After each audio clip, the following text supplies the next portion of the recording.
हरि ओम।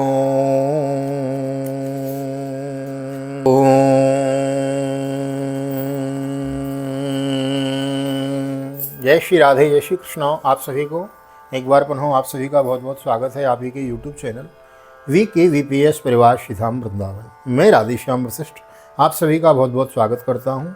हृदय से प्यार भरी राधे राधे और ले चलता हूँ आज की पावन कथा प्रसंग में।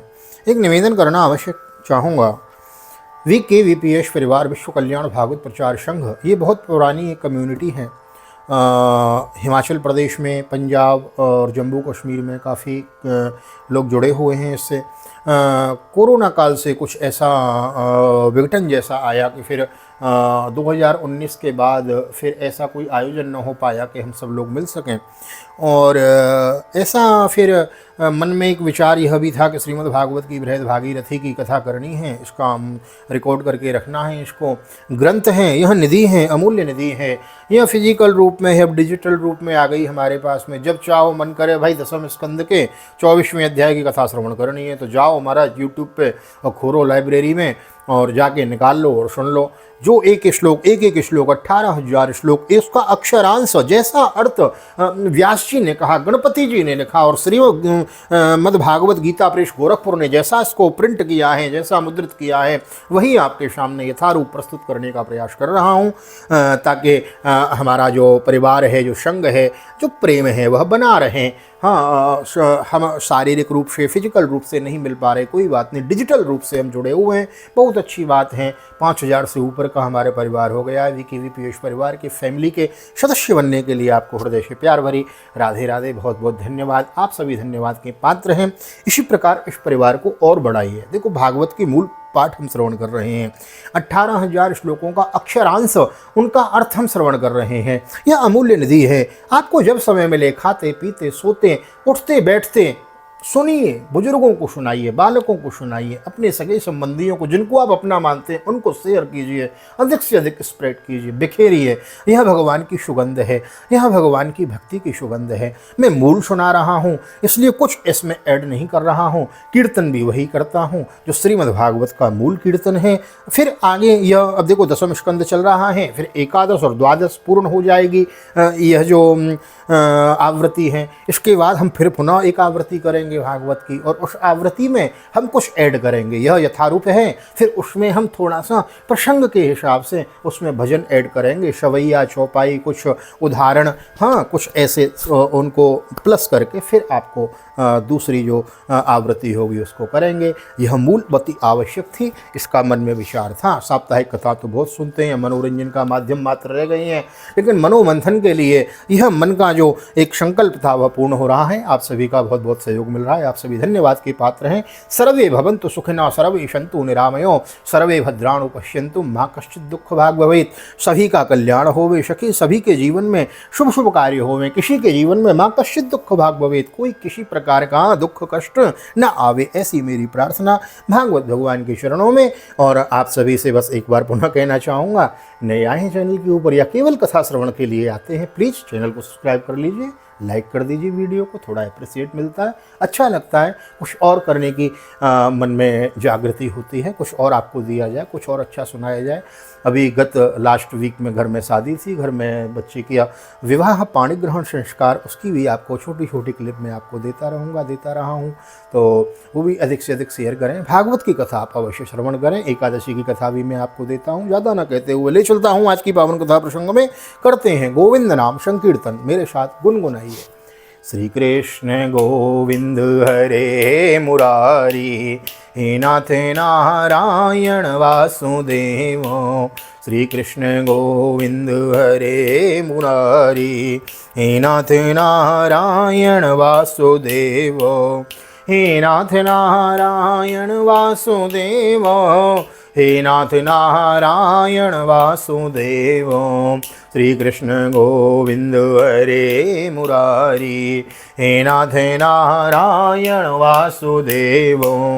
नारायणं नमस्कृत्यं नरं चैव नरोत्तमं देवीं सरस्वतीं व्यासं ततो जयमुदीरयेत्। कृष्णाय वासुदेवाय हरये परमात्मने प्रणतः क्लेशनाशाय गोविन्दाय नमो नमः।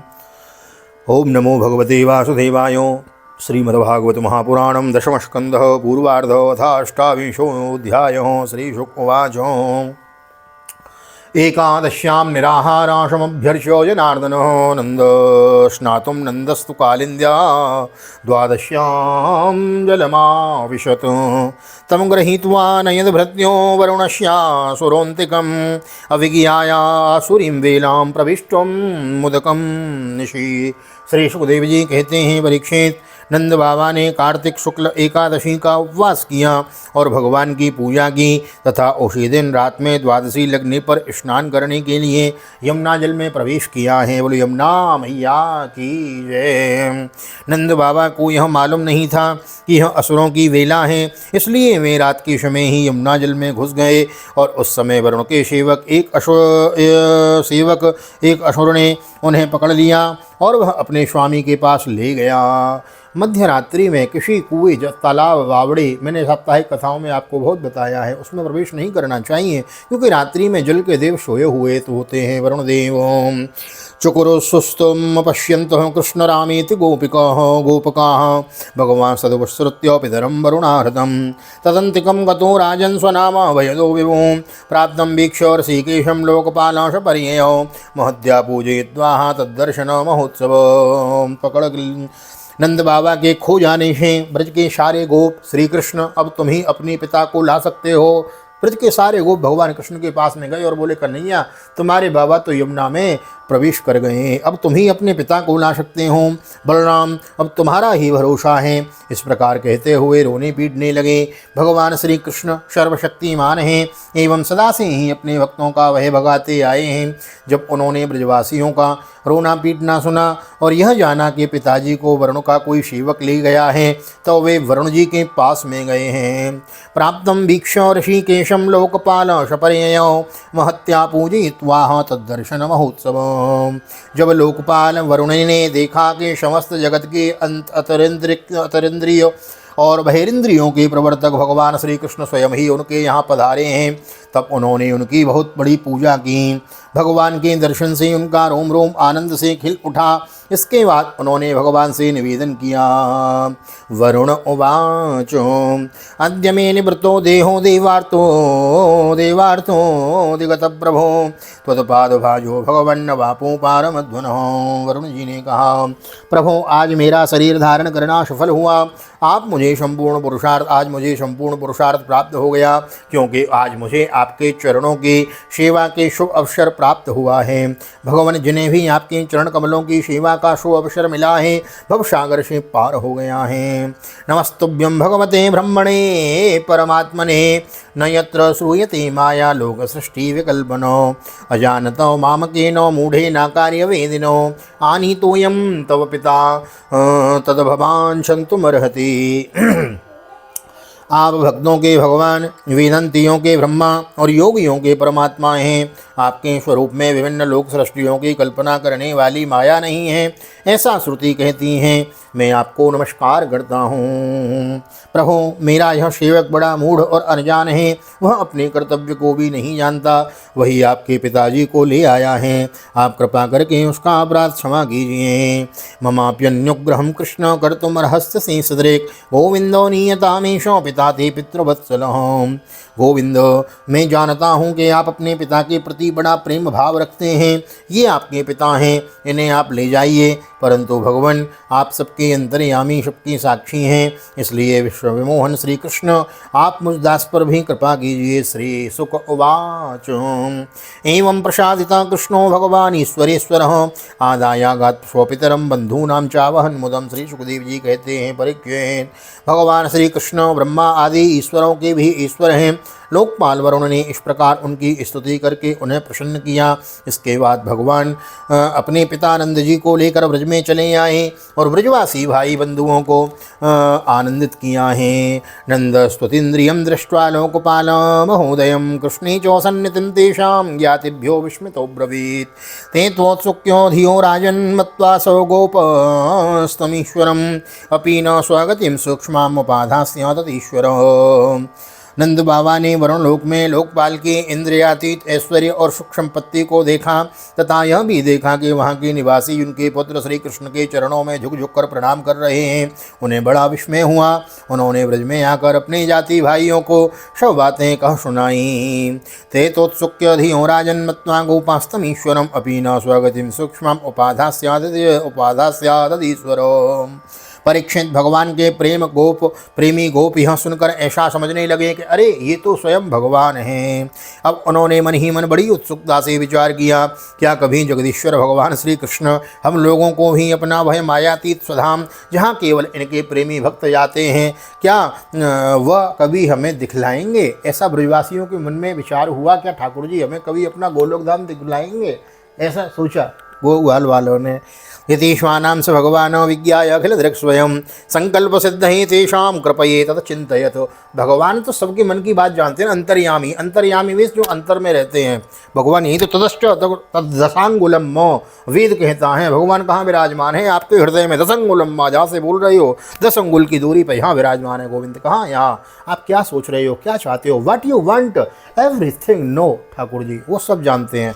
तो परमात्मा हृदय में आसीन है, उन्हें सब मालूम है। यतीश्वानां भगवान विज्ञाय अखिल दृक्त्वयं संकल्पो सिद्धये तेषां कृपये तद्विचिन्तयत्। परीक्षित भगवान श्री कृष्ण स्वयं सर्वदर्शी हैं, भला उनसे यह कैसे छिपी रहती? वे अपने आत्मीय गोपों की यह अभिलाषा जान गए और उनका संकल्प सिद्ध करने के लिए कृपा से भरकर इस प्रकार सोचने लगे।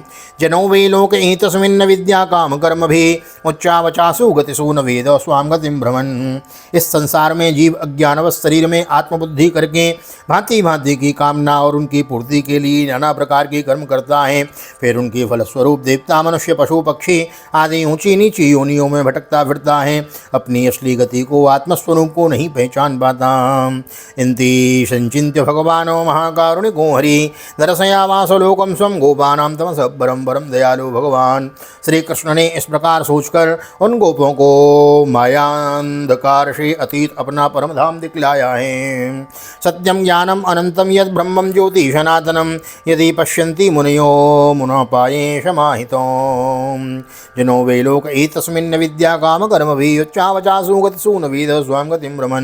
इति संचिन्त्य भगवानो महाकारुणिको हरि दर्शयामास लोकं स्वं गोपान् तमसः प्रभो।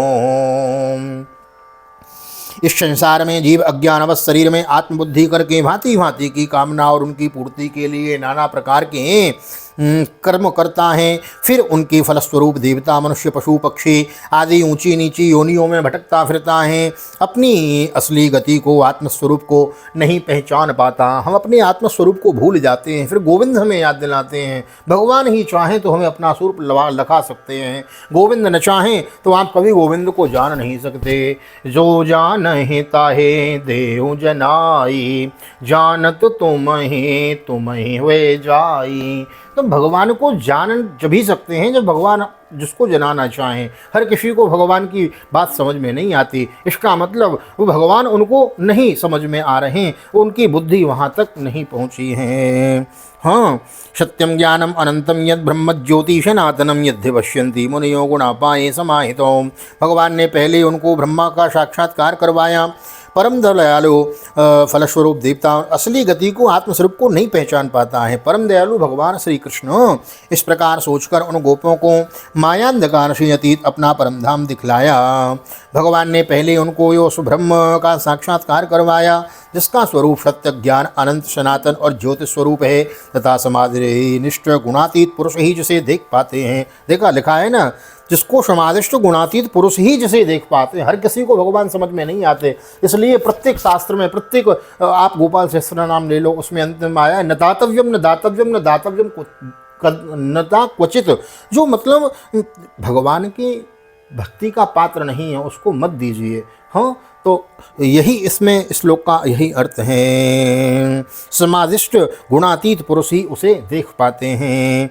ते तो ब्रह्म हृदम नीता मग्ना कृष्णेन चोदृता तद्रसुर ब्राह्मणो लोकम यत्रा क्रूरोद्यगात् पुरो। जिस जलाशय में क्रूर को भगवान ने अपना स्वरूप दिखलाया था, उसी ब्रह्म स्वरूप ब्रह्म हृदय में भगवान ने उन गोपों को ले गए। वहाँ उन लोगों ने उसमें डुबकी लगाई। वे ब्रह्म हृदय में प्रवेश कर गए। तब भगवान ने उसमें से उनको निकलकर अपने परम धाम का दर्शन कराया है। बोलो भक्तवत्सल भगवान की जय। भगवान भक्त की कामना पूर्ण करते रहते हैं पग पग पर। यही इसी भाव को मन में विचार करने वाला और भगवान की कृपा का अनुभव करने वाला ही भक्त कहलाता है।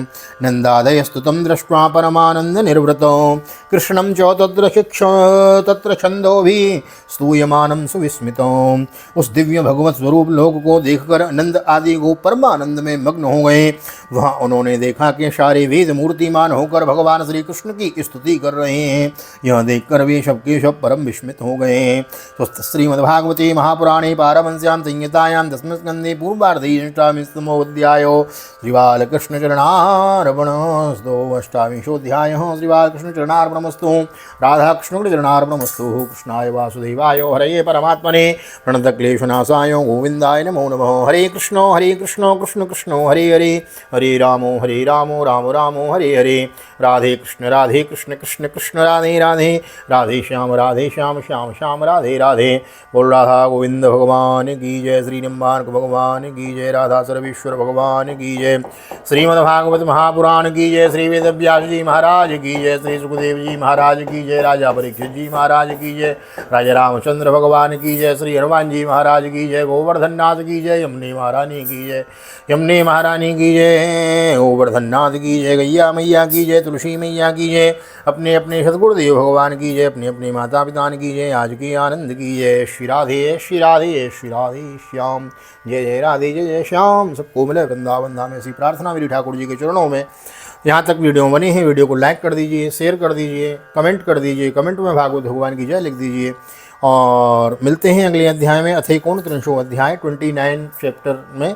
और वहाँ हम रासलीला में हम प्रवेश करेंगे। रास पंचाध्याय की कथा, जिन 5 अध्यायों में रासलीला की कथा का वर्णन है। जिन गोपियों को चीरहरण के समय भगवान ने आश्वासन दिया था कि आने वाली शरद पूर्णिमा की रात्रि को मैं तुम्हारे साथ रास क्रीड़ा करूँगा, तो वही कथा अब आरंभ होने वाली है अगली वीडियो में। तो 5 दिन के लिए आप बिल्कुल रासलीला में प्रवेश करेंगे वृंदावन धाम में। तो जुड़े रहिए वृंदावन धाम से और यही विचार करके आज की कथा को विश्राम देते हैं। और विचार रखिएगा मन में कि हमें कल से वृंदावन में रासलीला में भगवान के साथ प्रवेश होना है। भागवत क्या है? भागवत साक्षात कृष्ण हैं। हमारे गुरु जी कहा करते हैं कि और जितने भी शास्त्र हैं वो भगवान को बताते हैं, और भागवत शास्त्र क्या है? वो भगवान को मिलाता है। भागवत साक्षात भगवान को देने वाला है। तो बोलो भागवत भगवान की जय। तो मिलते हैं अगली वीडियो में। तब तक के लिए आप सभी को श्रीधाम वृंदावन से हृदय से प्यार भरी जय श्री राधे, जय श्री कृष्ण। हरि ओम।